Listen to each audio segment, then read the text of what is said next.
Hey, what's up, y'all? It's Anthony Ramos. I just did an amazing interview with the Zach Sang Show, and we talked about my new album, The Good and the Bad. And check it out. Let's do this. Zach Sang Show. Hello, beautiful human. We have Dan here. Hey. And we welcome to the studio Anthony Ramos. Yo. What's up?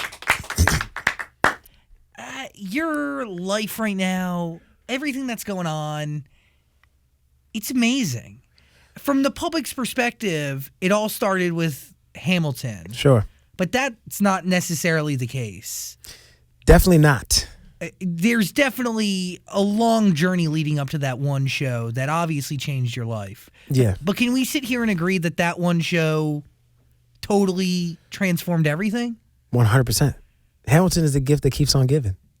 It's changed my life, man. I mean, we all knew it was special, but, walking in the room and we heard that first downbeat, that first dum dum dum dum dum dum dum, for anybody who knows the record. And we all looked at each other like, yo, are you listening to what I'm listening to? Because this is kind of crazy. But what do you make of it at first? Did you know right at the gate that it was going to be a success? Did you think it might be hard for people to understand?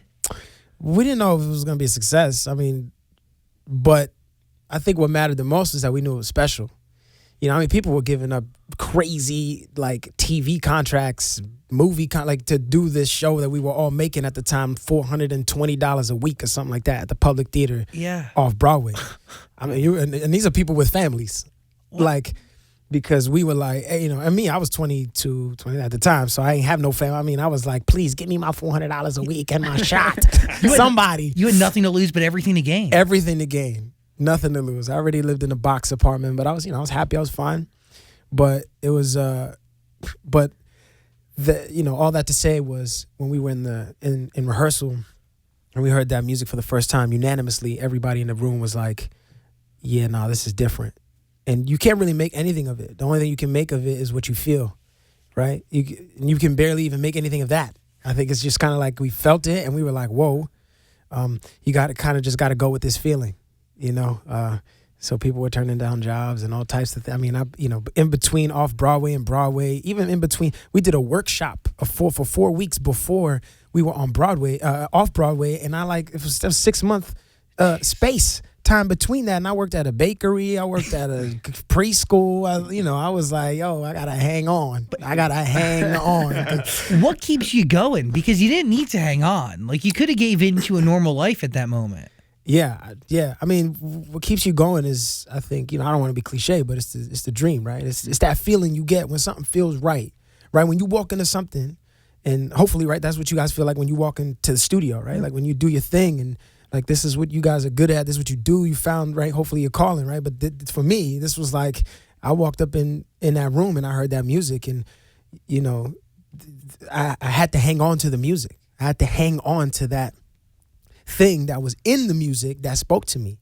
I think that's why we follow artists, right? Certain artists that we love. Or that's why we watch certain movies over and over and over, because there's something in there that we hang on to, that we feel like we can cling on to, But at one point in your life, your dream and your goal was to be a baseball player. Yeah. And then to be a coach. It wasn't it wasn't to it wasn't to tap into but in high school at the same time, I'm assuming, because you played in high school baseball? Yeah, I played baseball, yeah. But you were also part of the Harmony Trio, which was some Motown thing with you and your friends. So that was in junior high school. So that was before? Yeah. So in junior high school, I put together this trio, right, with two of my friends, Khalif and Lennox, Lennox just came to my show in Brooklyn. I'm on tour right now. Lennox just came to my show in Brooklyn. I hadn't seen him in years, yo. And that's full circle. That was crazy to see him. And Khalif just hit me up too. And I was like, we might have to get back together and might have to bring y'all out on the next tour. Let's go. Hold up. But anyway, nonetheless, we formed this trio in junior high school, and we used to sing Temptation songs at the assembly. At the assembly. So our teacher, Miss Algarin, she let us come in the room, she'd rehearse with us. I would say Miss Algarin discovered us, the Halsey trio at Halsey Middle School. And Miss Algarin was like, yo, you guys, you guys can really sing. You guys are awesome. She's like, you guys should let's see if we could, she had to do some finagling, she had to finesse it a little, but she got the principal to allow us to sing one Temptation song in every assembling. Yeah. So we would rehearse and we'd do a little bit of choreography and I started learning the Temptations catalog and it was crazy. Like we would just sing these songs and then fast forward to high school, I was playing baseball and that had been the thing that I've been doing my whole life. I was playing ball. That was like, what my family did. They called me Franchise. That was my nickname in the backyard in the projects in Brooklyn. They'd be like, yo, Franchise. Everybody call me Franchise. Freckles and Franchise. I was like, FF, double F, baby. But it was, they called me Franchise because my dad played baseball, my brother played ball, and then it was me. And I was supposed to be the next in line, right? Until I wasn't. I got hurt, 16 years old. What? And I'll never forget it. I was pitching against, I think it was Zavarian High School, and I remember how it felt. I threw that pitch, and I was like, "Yeah, I think this is it." You knew right away. Right away, I was like, "Yeah, I think we're done here." I was like, my arm felt like it was gonna come off of my body.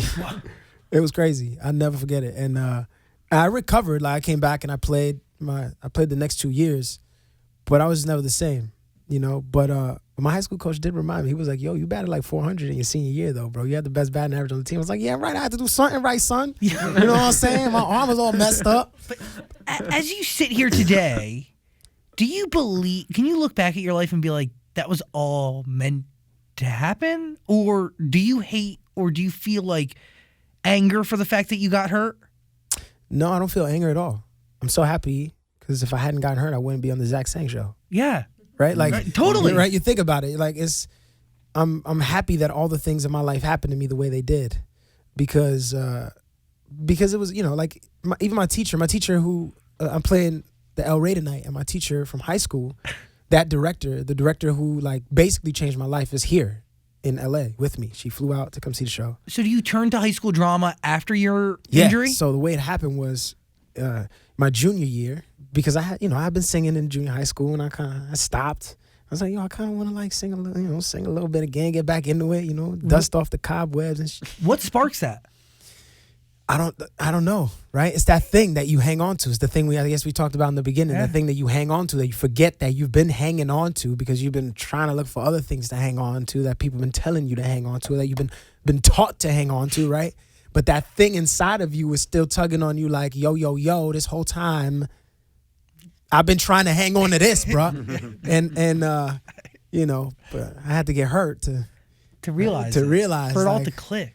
Can't hang on to this right arm no more. Maybe this left arm is trying to tell me to hang on to something different. A skull. Right? The skull. A true thespian. The thespian. I love that, right? For anyone who's not watching, Zach just raised his arm in the air. And Shakespeare, yeah. And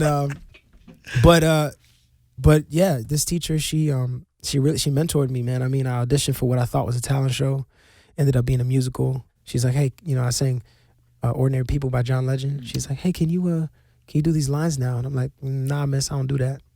She's like, my man, this is a musical. And I was like, yeah, I really don't do that. And she was like, no. Then you can't be in the thing because you have to read these, you have to be a character in this thing. I was like, all right, so let me see these lines. And I do them. And a couple of days later, the list comes out, and I get a lead role in this musical to play the part of Zeus in a musical written by the students called Love Conquers All. And I'll never forget it. I was on stage, and I'm wearing this cardboard crown, and I don't know who made, and I'm rocking this basically a huge cloth. It looked like somebody's blanket from their house that they made into a robe for me, so I can look royally or whatever. Regal and like Zeus, because that's what Zeus looks like. I'm Zeus, so I need to wear a blanket. You know what I mean? And I get there on stage, and it was like I was so uncomfortable because I was so comfortable. That's kind of how you know, right? Like, you ever been in a position where you were so uncomfortable because you were like, "Yo, why do I feel like I belong here right now?"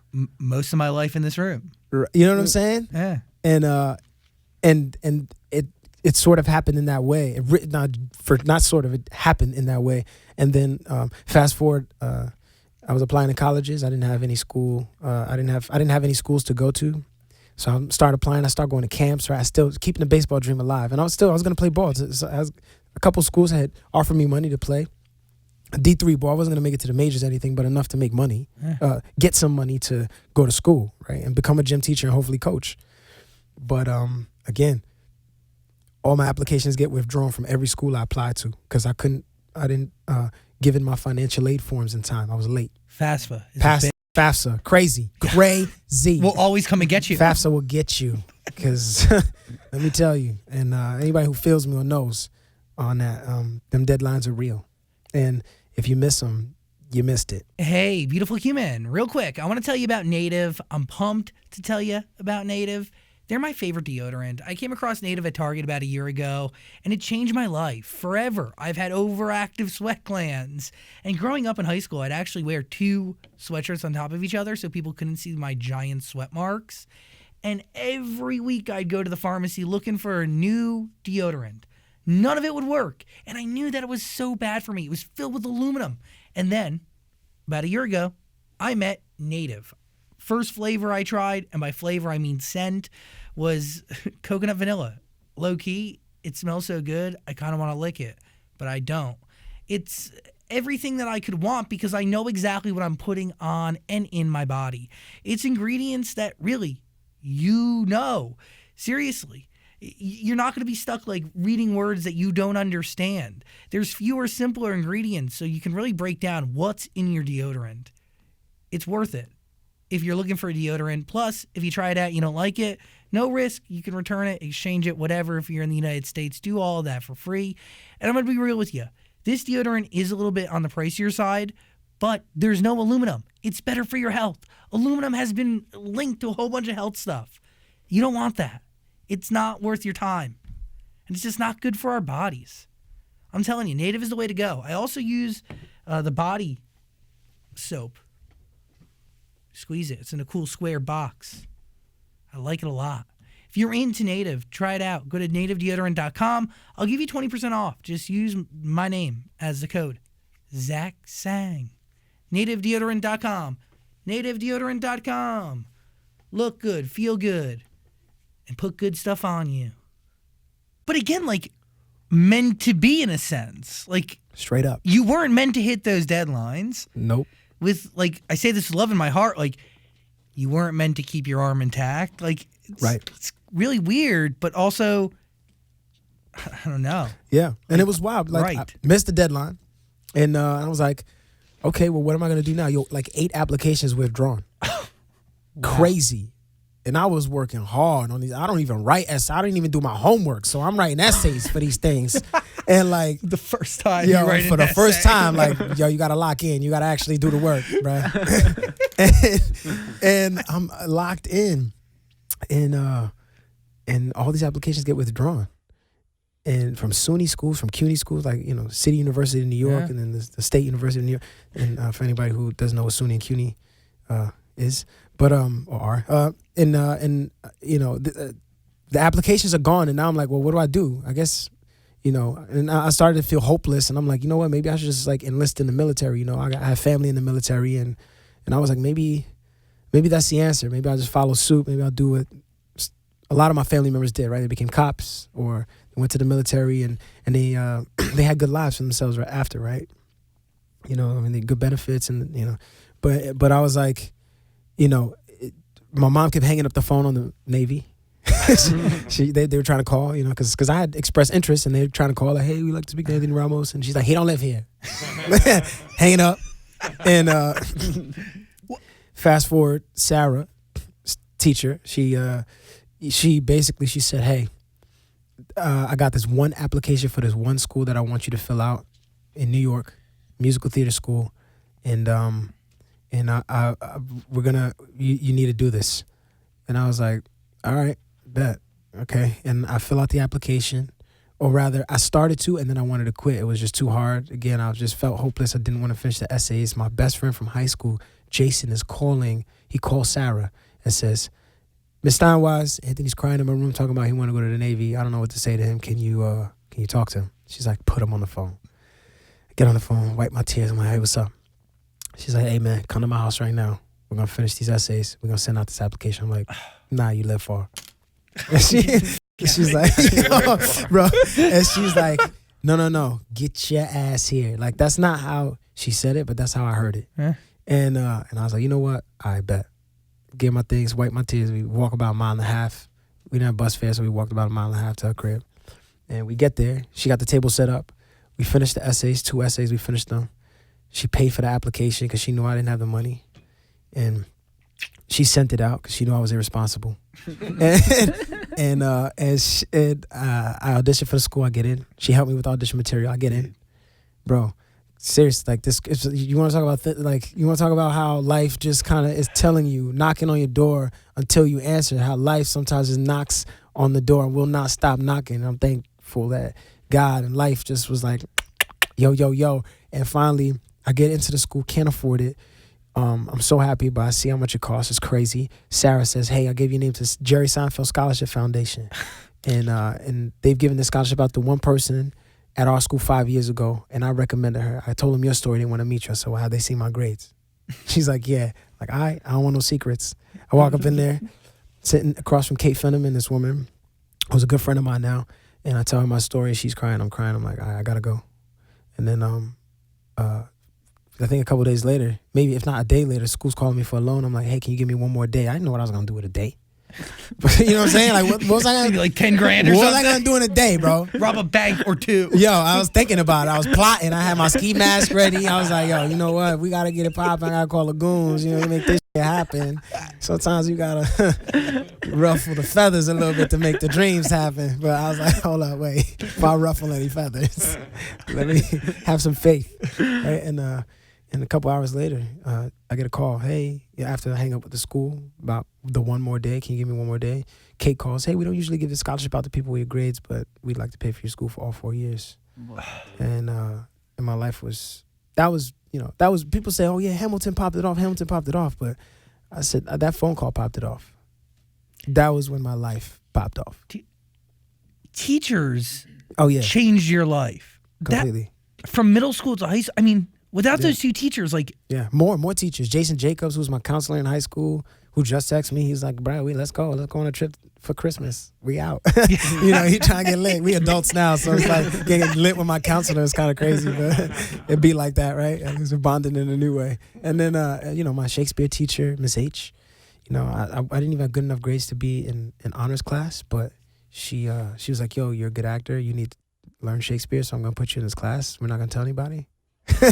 and it's angels, man. These teachers, they my coach, my baseball coach, he held me accountable all the time. These people, Rick DeMarco, they I wouldn't be here, bro. I wouldn't be here without them. Yeah, but your success is what keeps them going. Like, that's the thanks in a 99% thankless gig.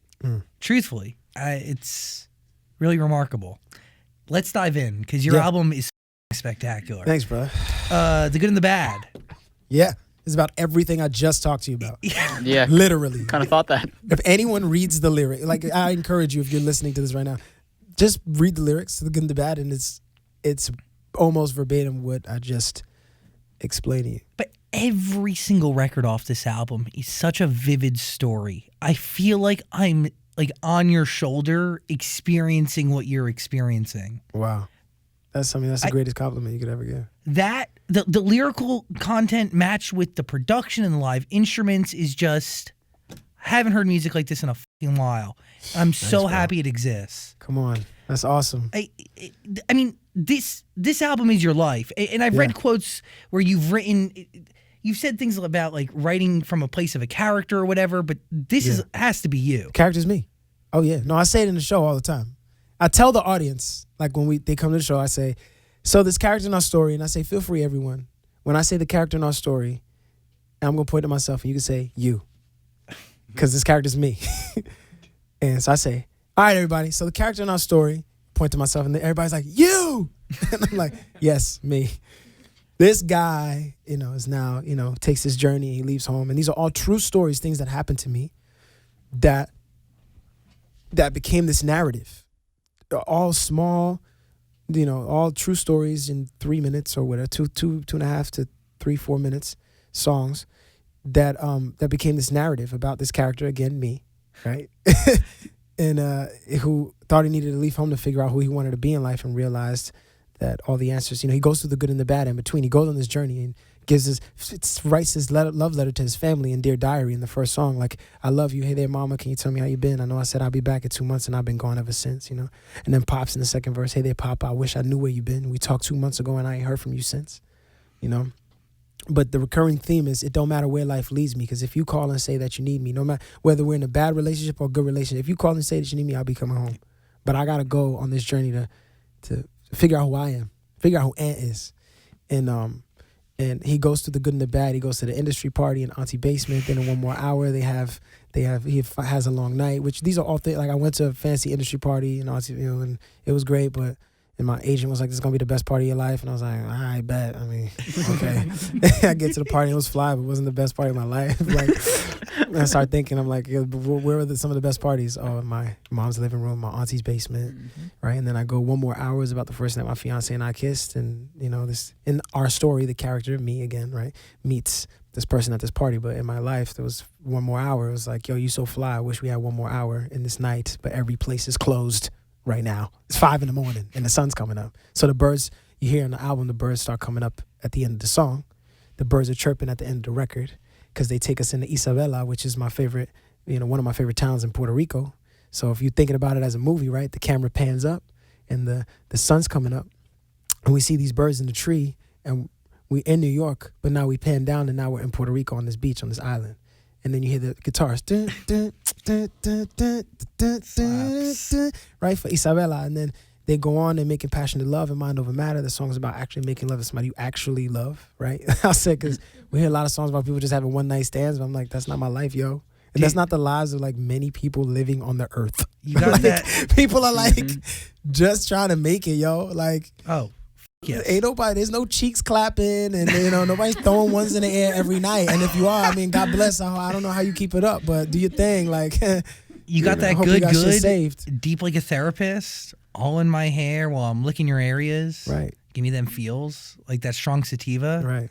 Cure for my pain, call you Aliva. Yeah, you curing my pain, call you Alive. You're the only one for me looking at you. I made you, I'm going for 2, 3 o'clock, 4 o'clock, 5 o'clock, right? It's like, why can't it be sexy to make love to somebody you love, right? Why do we not think that? Why is there something about that is not sexy to us? Talking about sex in my life, it's one of my great wonders. I've yet to figure it all out. Okay, great. But my assumption would be that, like, it is sexy to make some love to somebody you love, right? Yeah, I think it's sexier, right? Yeah. Like, especially when you can keep it going and y'all can keep that, right? And like, yo, look, man, you got to work for that. I'm not gonna lie, you got to work for that. You to keep it fresh. You gotta keep it fresh. You got, but yo, that's babe, the I'm playing challenge. this crazy ass night for us. You know what I'm saying? Like, trying to get innovative, and right? Cause you know, can I say? You're fine. Okay, great. But like, it's but I think that's the beauty in love, yo, and I think that's what makes the love making even better, and I guess I just haven't heard any song like that in a while. And I'm like, yo, where's the song for the person who been with a person for like 2 years, 5 years, 15 years? It just ain't no. I was like, I see you over there cooking. Why you over there looking like a 5-course? You know what I'm saying? Yeah, total. Because everything's about, like you said, ass clapping, one night stands. Met Shorty at the club, took her back to the crib. We did what we did. Candy paint on the Rolls Royce. Yeah. Chinese food, call a cab, send her home, blah, blah, blah. That's the #1 record. It's #1. Somebody put it on the radio. Who's listening? But like, bro, come on, man. That ain't my life.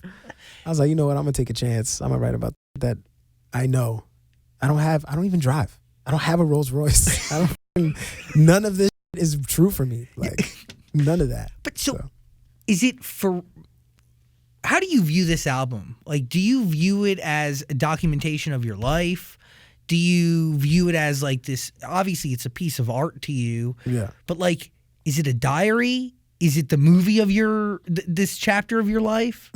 Because the way you were describing it as a movie, like, did you go in with all of these concepts? No. How did it start? Yeah, I mean, these songs, we wrote 21 songs in 30 days when we wrote this album, right? I wrote with a couple other amazing songwriters, and we got up in there and we were just deep in it. And I had just met them all for the first time on that trip too, which was crazy. So it was crazy opening up to these new people that I had never met before. But by the way, like on the list, Michael Pollock, Justin Tranter, Ross Golan, Yeah, like I mean, crazy. Yeah. Incredible people. Only one that you've worked with before, right? Will Wells. Will Wells. Which is he's the common thread in all of all these records. He executive produced this album, and I couldn't have anybody else, and I just don't want anyone else, period, because he is one of my best friends and he knows me better than like most of my family, and he's a musical genius, and I don't even say that lightly, and I was like, nah, we ride this out, son. I don't care if I'm getting signed, I'm getting signed, and you getting. We going together. That's the only way I'm making this album. If you executive producing it, that's the only way I'm making an album. Period. Because you know what I'm saying. Even if he didn't, even certain songs he didn't write on, but he oversaw everything. You know what I'm saying. And he was the one that I was in the studio. We have Whole Team Winning is our company. Whole Team Winning, and we were at Whole Team Winning headquarters, we call it, in New York and Dumbo, Brooklyn, and we had our studio. And we picked 12 songs, 14, we cut 2, and we going on index cards. We wrote every song, the title of the songs we had picked for the album on index cards, and we mixed the index cards around, and we wrote the BPM, the BPM of every song, 86 BPM, right? What's the tempo? To get flow. Right? So let's see. What's the tempo here? What's the name of the song? What's the song about? Okay, let's see where the story is now. This wasn't a narrative, right? These were all, again, small, true stories that became one long, true story. And we just started mixing them up. We're like, all right, Dear Diary, boom. Love Letter, boom. Auntie Basement, Industry Party, boom. 1 More Hour, Long Night, boom. Isabella, They Go Away. Mind Over Matter, They Haven't Made Passion Love. Relationship now, boom. They're in a relationship that the other person doesn't want to call a relationship. She pumps the brakes on him. Boom, Little Lies. He's like, all right, maybe if I tell you all the little lies I never told you before, maybe that'll make you realize that I take this seriously. Not enough, boom. Woman, I want to write a song about the power of a woman's love. Maybe if I would have loved you like a woman, that would have been enough, right? I should have stayed, but I couldn't, right? A woman will stay. She'll be like, yeah, acting crazy, but we'll figure it out tomorrow, right? Should have spoke, but I wouldn't. She's like, let's speak about it, let's talk about it, let's get to the bottom of it, right? And you're like, nah, I gotta go outside and clear my head, right? I should have spoke, but I wouldn't. I did what I shouldn't. If I could have loved you like I was a woman, then maybe I would have loved you like crazy, but I did what I shouldn't. If I could have loved you like I was a woman, right? And he goes on to say this to her and apologize, like, maybe if I could have loved you the way you did, unconditionally, with that kind of power that I'll never understand in a woman's love, maybe that could have been enough, right? If I would have even strived for that, right? And then she leaves, and then he figure it out. He's lonely, and I don't think we have enough music about people maybe we do, right? There's a whole song, right? Who wrote it? Lauv, right? He wrote a song, I'm so lonely or whatever, right? And it was great. It's a great record, right? Like, and like it's honest, right? Like he just says it plainly, like I'm so lonely, like I'm lonely, like, and Figure It Out is about that, right? It's like, where are those songs where we're just like admitting, especially men, right? Sometimes we feel like we're weak or we're like not tough or whatever. Like if we admit like, nah, man, I feel a little bit lonely, or I'm a little depressed, or I'm a little down or whatever, right? But we learn to like hide it or cover it up because that's not manly, or that's not what you do. You know what I'm saying? Like I couldn't go to my brother and be like, hey man, I'm feeling lonely today. He'd be like, well, I don't know, go outside and do some non-lonely shit. Like, I don't know what to say to you. I don't know how to help you with your problem. Is that a scary song for you to write? Because like the scariest. That was the hardest. A ton of men in your life. A ton, yeah. And for me to say, why am I pushing away what silence has to say? Why do I push through the day like tomorrow's gonna figure it out, like someone else will figure it out? Me admitting that, I'm making me a promise to admit my problems. Ain't saying I'm gonna solve them, but I'm making progress. I say that 4 times at the end because it's like half for you and the other half is for me. Just in case I forgot the first 2 times, because it's like, I'm all alone on my phone in my bedroom, Johnny swimming again in my headphones, right? Like how we distract ourselves. We go over to the dinner table and the first thing is turn the game on, turn the TV on, turn the whatever thing, right? Like we got what's anything to mask what's actually everybody's phones on the table now, right? Like it's like how do we just get through this moment, right? But why are we just getting through moments? And that song is about that. Like, why, Anthony? Why do you live your life like that, just getting through moments? Because now as an adult, I'm guilty of that, and that's me admitting to the world or whoever decides to listen to this album. Yeah, I do that. I'm guilty of that, of not knowing how to deal with myself in the silence at 28 years old now. Just recently, like still admitting that I'm a work in progress, right? And then in either way, the next song, right? his friend pulls him out of the rut. He's like, well, you've been wearing the same sweats for 3 days, and you've been eating this from the same pizza spot for this week. You got your problems. I got a bottle. Let's wash it all away. I know you crying your bills are high. Your checks are coming late. I got to question all this stress. Did it ever solve a thing? Because whether you do or whether you don't, life gonna keep happening either way. And then the good and the bad, he reflects on his life, right? And he's like, man, I'm grateful I took this journey. But maybe it's time for me to go back home. And in the final song, Come Back Home, he's like, I had to leave to see how good I had it. And in the first 2 verses, I talk about all the things that I was, all the things that have, that in my life I had been running from, all the things that I learned lessons from, right? Or were too stubborn to learn lessons from. Like my mom said when I was 6 years old, I'd always sit up by the window. True story, I'd always say the city's way too cold. I wish there was another place I could go. She would ask where, and I would say where, anywhere. Tell me where, because I'm scared if I'm here, then I'll never see paradise.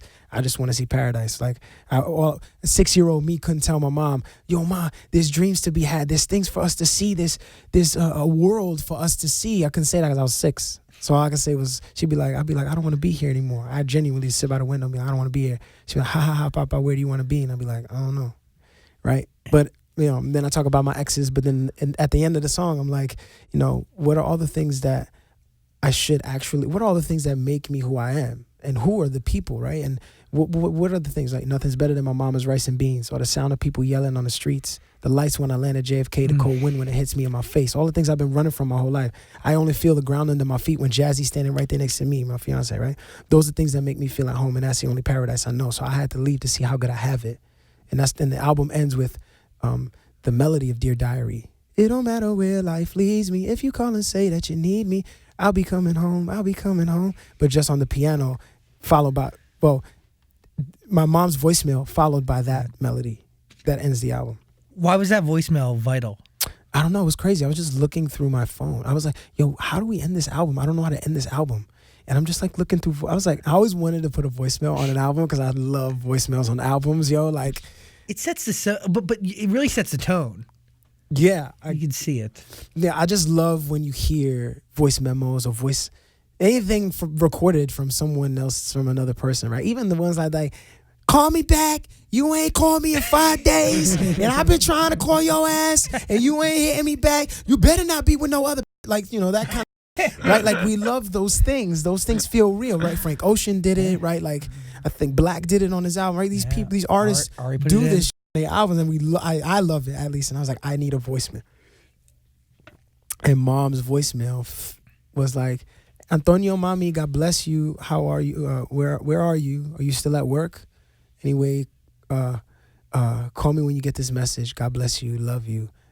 And that was just the end of the song. And then it don't matter, life needs me. And we end the album where we began. Why was that important? I thought it was important because that's what happened to me. I ended that season of my life where I began. I moved back to, I was bouncing around. I thought I wanted to. I love LA, right? Like, and I was like, always, my dream was to move here or somewhere, right? Like, if you're Puerto Rican in New York, you want to move to Florida because you're like, I need the heat, I need the hot weather, and it's still in the States, and it's the closest thing that feels like Puerto Rico on the island. So it's like, and my whole family lives out there now, right? Like, everybody moves, but it's it's funny that when you realize, like, no, I actually don't need to go anywhere. Home is here.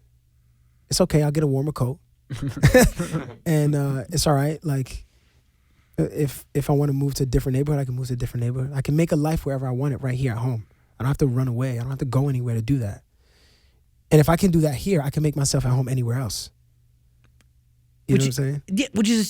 Is that a crazy thing to think that anywhere could be home if you not try hard enough, but if you have the right foundation? Right tools? Yeah, it really is foundation. I think so. I think if your feet, right? I think if you have a solid foundation, right? I think it gives you this sense of, like, at least try, right? Like, you do your best to get good people around you. You do, right? Like, ain't nobody perfect. Like, you do, we do crazy shit all the time. Like, I mean, I know I do, right? Like, I'm up all the time, right? But you do your best to, like, be like, all right, you know what, man? I made this mistake. I remember one of my baseball coaches, Darryl Russell, he used to say to me, he said, yo, you make mistakes to not make them twice. He was like, and it's like, why am I running from my mistakes? Why don't I just face them and be like, oh, that happened. I learned from that. And like, I don't need to leave home to do that because they're just going to follow me anyway. They're just going to follow me to LA. It'll follow me to Florida. It'll follow me to Puerto Rico. It's going to follow me anywhere. It don't matter how far I go, right? And it's like, you know, and if I could be halfway decent at home, then maybe it'll be all right when I'm on the road. How's tour going? It's going so good. It's crazy. I mean, this is the first experience I've ever had with people singing the words back. And I'm talking like, yo, word for word. Well, because in Hamilton, people can't really sing in a Broadway show. right. But people could if they, I'm sure they would. No, they get it in. Yeah, under their breath. You see them in the first row. They just, every word, just I'm making my way. You know, well, that's not even the lyrics, but it's what it's like. I'm past patiently waiting. I'm passionately smashing every expectation. You see them in the front row and you're like, okay, all right, I'm doing a show for you tonight. Tonight's my 400th show and I'm tired, but this one's for you. I got to tap into that because I'm like really deeply convinced that if you can be a performer on Broadway, you can do anything. Broadway crafts the greatest performer to ever exist. The work ethic that is involved in doing 8 shows a week consistently in front of a live audience of that size with so much on your shoulders, if you can do that, you can literally do anything. Yeah, I think so. I agree. I mean, I agree. You become seasoned. 400 shows. Yeah, I did 6. Holy. Yeah. Do you think you could walk on stage today and just do the whole thing, or? Nah, bro, I need a rehearsal. I need like one rehearsal. Yeah, but that's the true professional in you. I could probably bring it back. I need one rehearsal. I don't know if I could. But, you know, because it's like, I don't remember where to stand in a lot of places anymore. You get kicked in the head in that show, man. There's literal humans flying around on the stage, like getting picked up and turned and chairs going up and down. And it's just...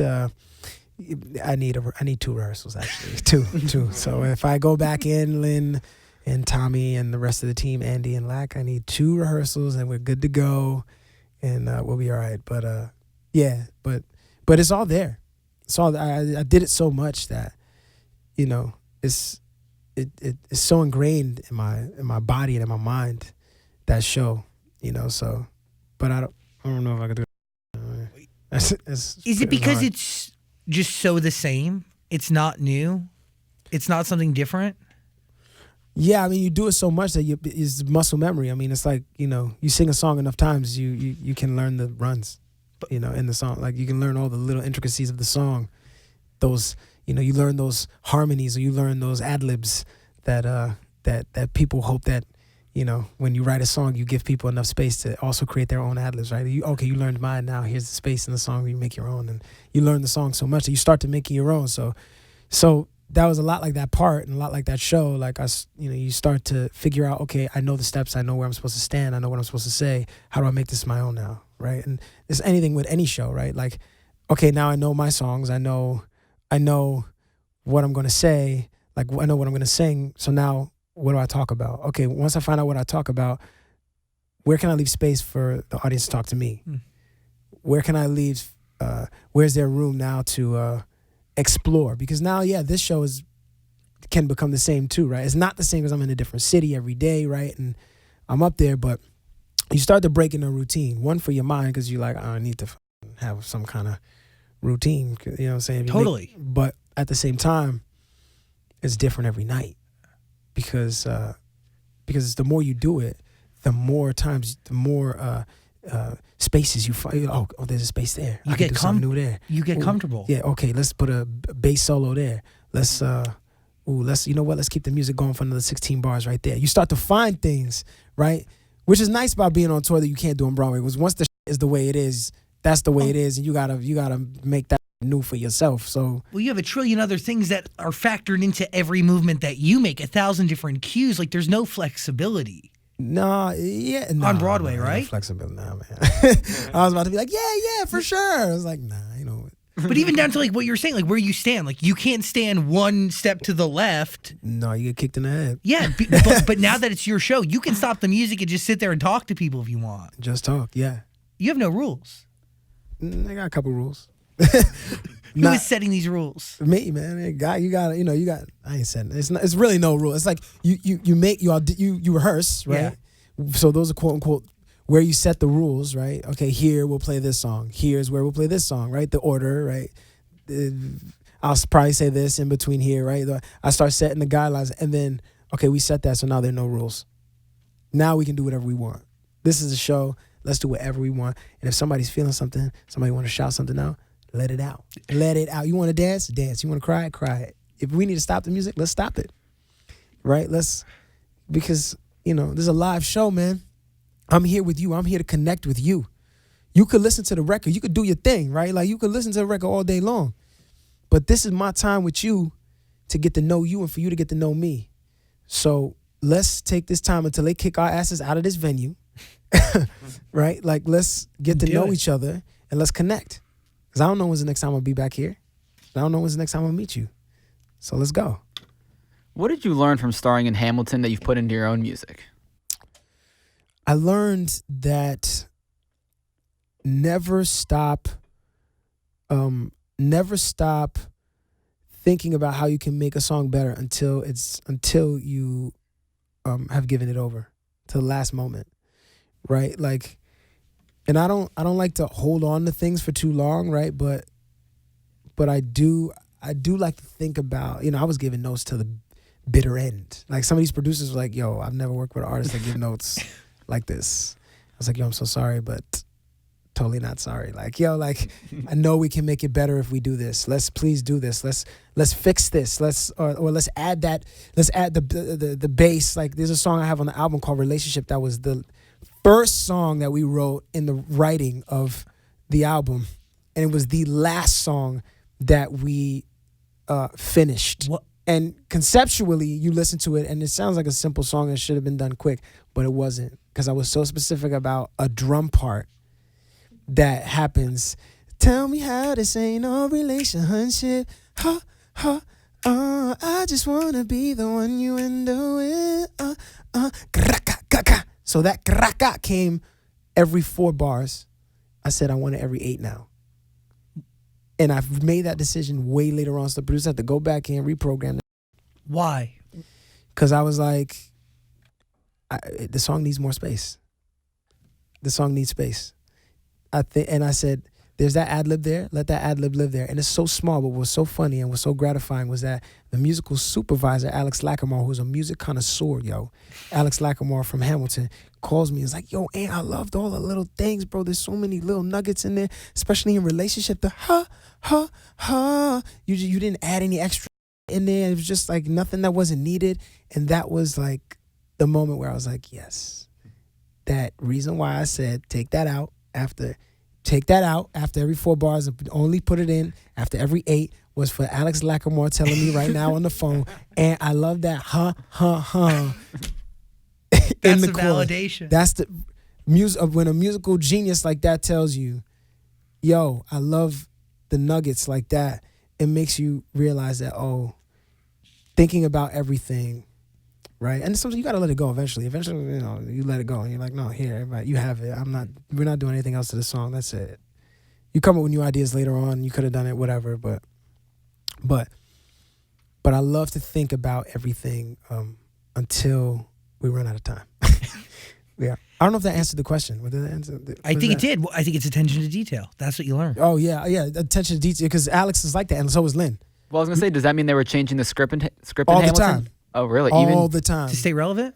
Like they were changing the script to because we were in previews. So it was like, how do we make the show better, right? When you're in previews, you're rehearsing from 1 to 5. You're rehearsing from 1 to 5, and then you do the show at night, right? So you rehearse, and then finally they're like, okay, preview. So then people pay to come see rehearsals, essentially, but they still judge, right? Because they come to see a show. And but that's what you want to get better. Sure. But I wish people would just remember they're coming to a rehearsal and like chill out, right? And it's like we just rehearsed from 1 to 5. We're all dead tired right now. We're doing a show for you, 3-hour show. Why not be comfortable? Yeah, I used to come to meetings and all dressed up, and I was like, you know what? Let me just let the work speak for itself. Let me me go ahead and wear these sweats and these sneakers real quick. I was like, By the way, it takes a while to get there. no, it does for sure. No, I mean, you just can't. I wasn't rocking up in, Nikes and Trainers or trainers, or jogging whatever. pants. Yeah, and No, because at first you think that like your clothes speak loudly in terms of making an impression, right? With somebody, if you go into Sure. a fancy meeting or whatever. yeah, But now it's not necessarily about the clothes; it's about the art you put out there. yeah, and it's about who It's also about connecting. I want you to just meet me. I don't want you to think about what I'm wearing. You'll probably think about what I'm wearing, right? Like, but it's fine. Well, I just like what you're wearing because that's what I wear every day. I wear sweatpants, running shorts, and running shoes and hoodies. Yeah, I mean, like, come on, man. Right, we're just people, but we like put on these costumes every day, right? And it's like, let me just put on what I wear and see what happens. What do you perform in? You know what's funny is I performed in this in Houston the other day. Like I usually wear a white tee and leather jacket with some jeans and Jordans. That's cool. But I think this is better. yeah, thanks, man. I might come out tonight like this for real. Like, 'cause in Houston, I was just kind of like, you know what? I think I'm gonna just rock the hoodie today and the sweats, and I'm just gonna put the J's on to keep it on brand, and we'll see what happens. And it was great. It was lit. It was actually the most comfortable show I played. So you can really feel the difference. Yeah, you can. Yeah, but there's something also sometimes it's nice to put on a costume when you get on stage. You feel like you can assume the role. I don't know. The role, I guess. That's a question I had. Did you get to keep any of your costumes from Oh, Hamilton? hell no, man. Oh, Come man, on, that You sucks. give all that shit back. Somebody else is wearing that tonight. No. They keep them somewhere in some warehouse just in case you come back or just in case someone steps into the show that fits into your shit. No lie. And your name is still on it. And I was wearing I was looking in the inside, other people's names. I was like, all right, here we go. Are you ever going back? I don't know, man. I mean, I'm focused on so many other things. Like I'm doing movies now, and it's hard to be in a Broadway show and do like I couldn't do music if I was in a Broadway show. You just can't do it. Again. You're doing 8 shows a week, yo. That's it. Like I can't tour. I can't. You can barely live a life. Like you barely can do that in the show by itself. So if I was to go back to Broadway, it would be for something special, something that spoke to me. You know what I'm saying? And play or music, what musical, whatever it is. I'm actually working on a musical, so I might go back to Broadway for that. You're doing In the Heights, the movie. I am. I'm doing In the Heights, the movie. That's a big deal. Yeah. We just we wrapped in August, and I'm I'm so excited, bro. Like it's crazy. That was the one show that I saw. I wanted to like give up. At one point because acting was so hard. Like nobody's in a rush to write a part for barely 5'9", Latino, freckle face dude. Like nobody, you know what I'm saying, 155 wet. Ain't nobody like, oh my gosh, I can't wait to write that lead role for him. If you ain't looking like Brad Pitt or like, you know what I'm saying, or whoever, Denzel, it's like, and I was like, man, this is hard. I was like, where do I fit in here? And In the Heights was the first show though that I saw where I was like, I don't only relate to some of these characters, I know them. I know Usnavi. He's Leo from the corner store down the block from where I grew up. I know Vanessa. She reminds me of Tiffany, who was in 5th grade with me. Like I know Nina. I know these characters, the Piragua guy, because I see the Piragua dudes all the time around my mom's neighborhood and all throughout Brooklyn. Like these people were real people to me. And I was like, then they all sound like me and they look like me. I was like, dang, maybe there is a spot for me out here. And years later, well, I guess 7 years later, I'm playing the lead role, the role that Lin played on Broadway. I'm playing that in the film. It's amazing. It's bananas, dude. It's wild to think how life does that, right? Like, But consistently for you. And I think that's one of the themes here to our entire conversation, right? Like the things that are meant to happen actually happen. And you have a lot of full circle moments. The way things began for you tend to be the way things end. Like even to work with Lin.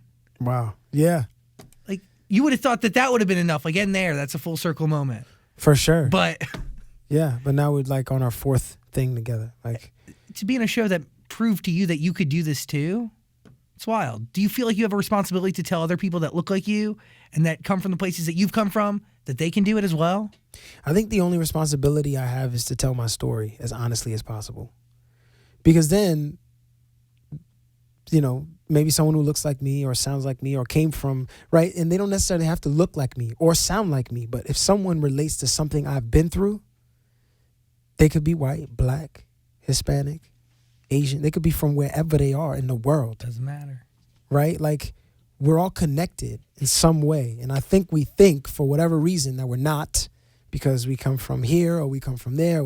But we're like human beings. Like, we all have feelings and we go through.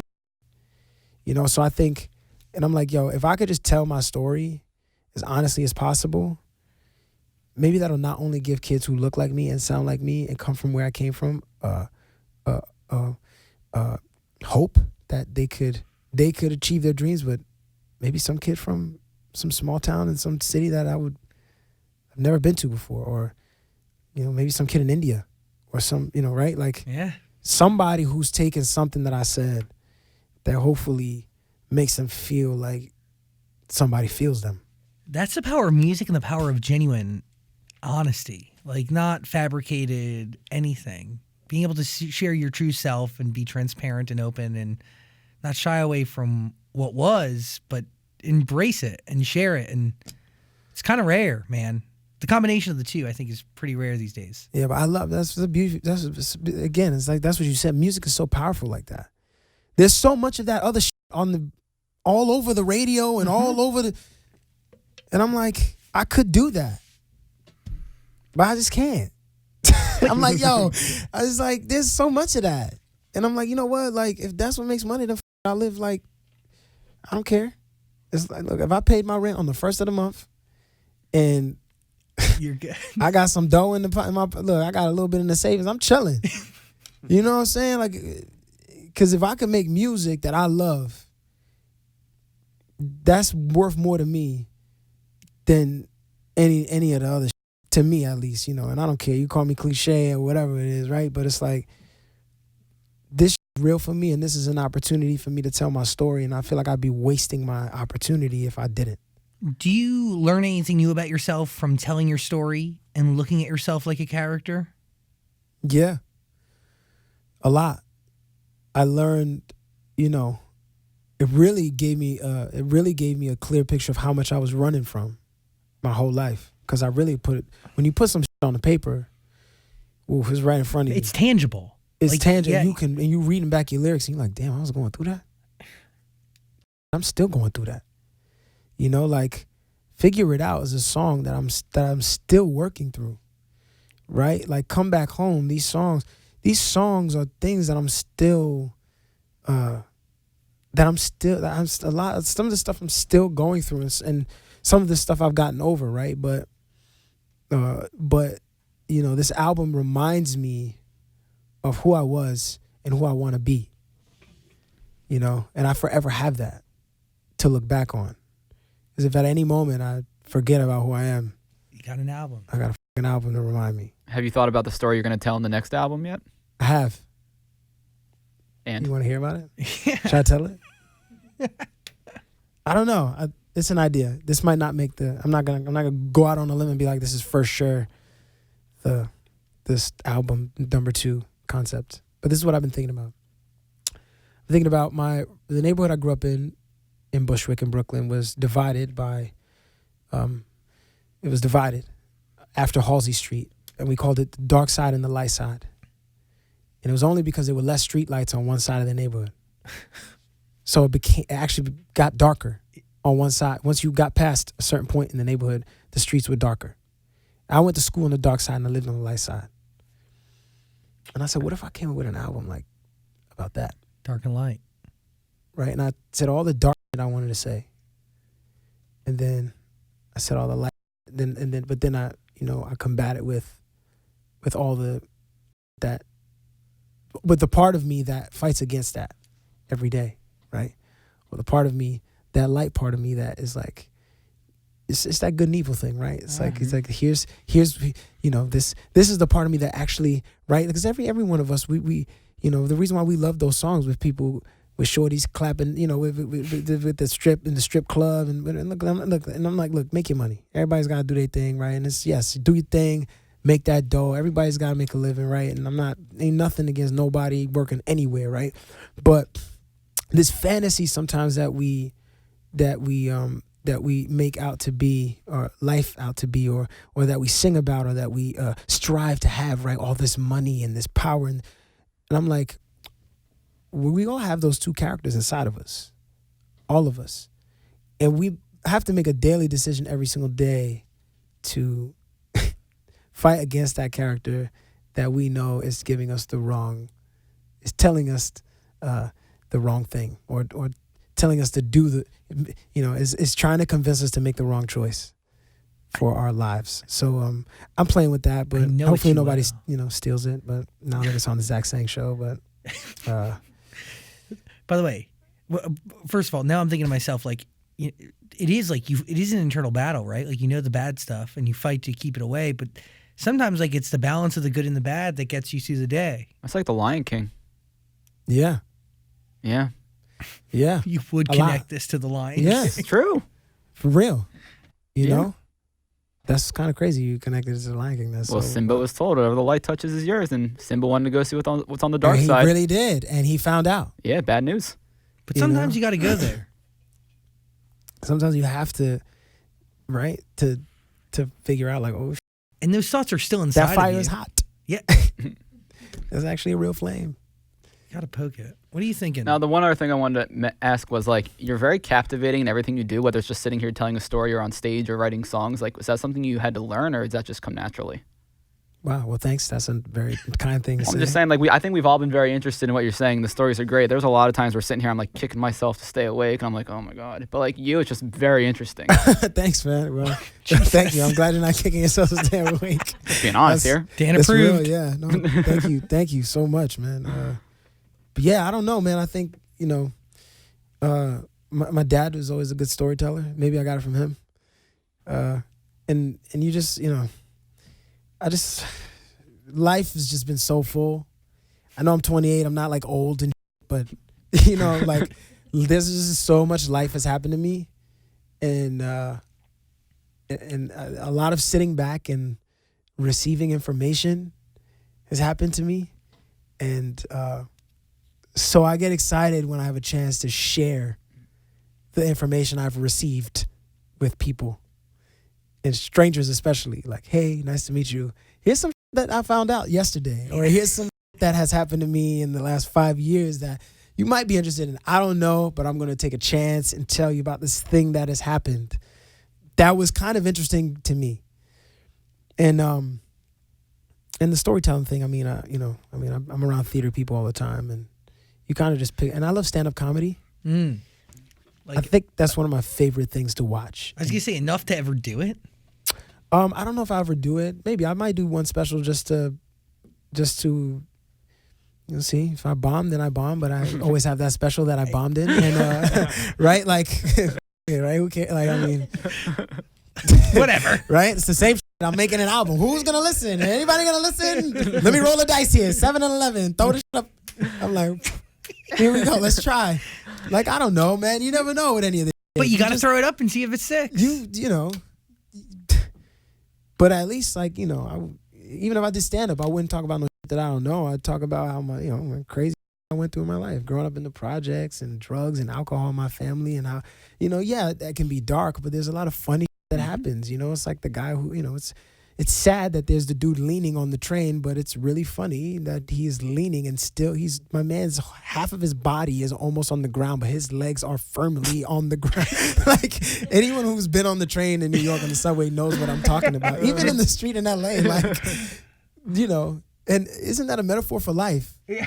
We're all just, even when the third of our body is hanging and we're almost on the ground, the feet are planted. They are trying everything to keep our asses on the ground.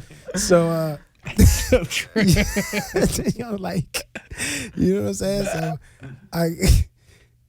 So these stories come from, like, they just come from life. I just laugh at life sometimes because I'm like, it's either you laugh or you cry, but you cry after. I wrote a song called "Cry Today, Smile Tomorrow," because it's like, you know, you cry today, you smile tomorrow. Like, and that song was about a girl who had a terminal illness, right? She was battling cancer at the time, and thank God she survived. And we, my boy Will and I, Will Wells and I we met her through an organization who brought patients together and artists. And That's cool. Yeah, it was amazing. It's called Katie's Art Project. Stephanie Clemens, who was our associate choreographer on Hamilton, started this organization.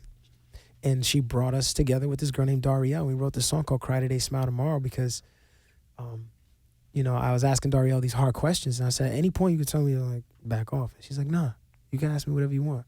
And I said, you know, I said to her, the way we got the title of the song was, I said, is there one saying or slogan that someone said to you that you hold on to tightly to help you get through your situation? She's like, yeah, I remember one time a nurse walked in the room and I was very vulnerable. I was in the shower, she said. She was like, I'll never forget it. She walked in on me in the shower. She heard me crying, so it's her job. She has to check in on me. She opens the curtain, and that's going to be a vulnerable place to be in. You're like in the shower, like when you're naked, you're the most vulnerable. And her nurse tends to her, aids to her, right? Helps her out, blah, blah, blah. And finally, before when her nurse, feels like she's okay, before she leaves, she says, it's okay, Darielle. Her name was Darielle, is Darielle Cadet. She says, don't worry, you'll cry today and you'll smile tomorrow. And I said, that's the name of the song. That's what we're going to call the song.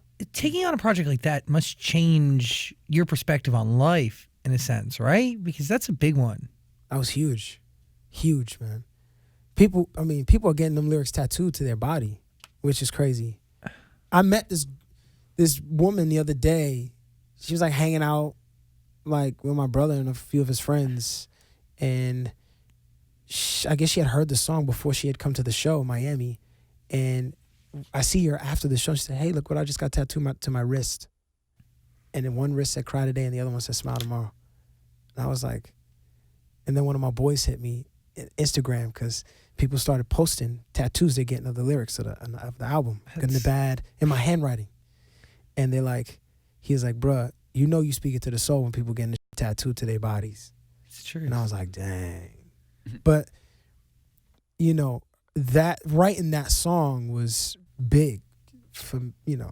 Because you're taking on her story and her struggle. Like, that's a lot of, you're carrying a lot of weight in that moment to pull through a record that truly matters and is honest, right? Yeah. I mean, it's her story, too. It's not mine. So I had to be even more delicate and vulnerable. I had to be very careful. Yeah. Right? With her. This is her story. You soak in everything she has. We told with her, right? The 3 songwriters on the song are Darielle, Will, and myself. You know, we did that together, right? And you know, and it's even more delicate when you're telling somebody else's story. And it was kind of dope. It was really dope that she opened up in that way. And again, that's the power of music, man. That's the power of music, yo. The Good and the Bad is an album that totally deserves your ear. You need to listen to this. I'm telling you, it's more than worth your time. Really, records top to bottom. I felt very understood after listening to this album. So wow. I thank you. Hey, thank you. Come Back Home Hit Me. Relationship is probably my favorite record off the album. Let's go. It's really good stuff, man. Auntie's Basement, definitely. Auntie's Basement, baby. Let's go. Let's go. That's how I feel. I'm out here in Los Angeles. I'm like, these parties aren't for me. I go back home and I'm like, yes. Let's go. Chilling with the homies. Dude, drunk in somebody's basement. Just chilling. Those are the best. Nobody gives a fuck about what you do. They like, what do you do? What's your job? Who cares, bro? Like, here's a beer. And here's the first thing they ask you.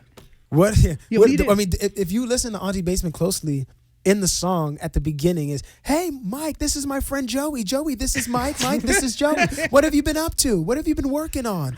You know, let's get him a drink. Like those are that banter at the top of the song. And then me in the beginning of the song when I'm driving up in the car, right? They give you the car, right? Like, you know, they hook you up with a little thing or whatever. You roll up to the and in the car, just like, man, this right here is crazy. You can hear it in the album when I'm saying, I'm like, all right, here we go. Door closes. I'm putting on all these clothes I don't want to put on. Showing up to this party real insecure. But this ain't my scene, but this is the dream. At least that's what my agent told me. You ain't never seen a party like this before? Oh, no? You know? Then it's like, I guess I kind of like the vibe. Everybody looking kind of fly, but I swear I had a better time. Dollar Slice, Corona Lime, cousin spinning joints all night in Auntie Basement. All this fancy is fine, but it don't compare. No, I swear I had a better time in Auntie Basement. You know, it's like The party. I'm not saying the party wasn't good.